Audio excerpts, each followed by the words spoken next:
Mga katrops, welcome back ulit kayo sa aking channel Sports React PH at ngayon na ay pag-uusapan natin ang balitang balak na daw ng Minnesota Timberwolves na maging number 1 next season.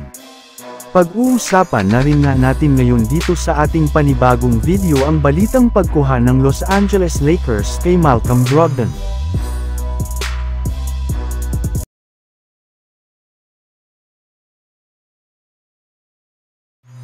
Kinailangan na lamang nga ng Minnesota Timberwolves na gumawa ng ilang mga pagbabago sa kanilang lineup ngayong offseason kagaya na lamang ng pagkuha nila sa kanilang rookie na si Rob Dillingham, PJ Dozier at ang kanilang pinakabagong veterano na si Joe Ingles.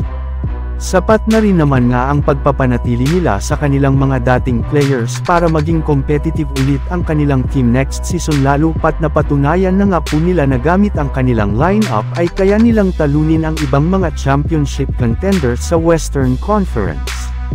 Ang problema, kahit anong ganda man nga ng ginawang move ng front office ng Wolves ay naniniwala pa rin nga ang ESPN na hanggang second seed lamang ang kaya nilang makuha sa standings ng West kapag natapos na ang regular season which is hindi rin naman ikanagusto ng kanilang superstar na si Anthony Edwards. Ayun nga sa naging pahayag nito sa isang interview, number 1 seed pa rin nga daw po ang pinaka-target na makuha ng Minnesota Timberwolves sa West standings kaya siseryosuhin at ipapanalo nga po nila ang majority ng kanilang mga laro sa regular season.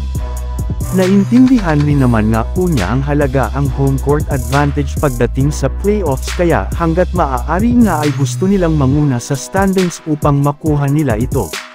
Samantala pumunta naman tayo sa ating sunod na pag-uusapan ngayon sa balitang pagkuha ng Los Angeles Lakers kay Malcolm Brogdon. Kabilang ang Los Angeles Lakers sa mga kupunan na hindi pa nakakagawa ni isamang trade ngayong offseason ay tinutulungan na nga po sila ng ibang mga NBA analyst upang makagawa sila ng bagong move. Sa katunayan, maaari na nga daw po makagawa si Rob Pelinka sa kalagitnaan ng regular season ng isang 3-team blockbuster trade sa katulong ng mga kupunan ng Miami Heat at Washington Wizards. Bali, dito nga ay makukuha ng Miami Heat sina Rui Hachimura, Gabe Vincent at Cam Reddish.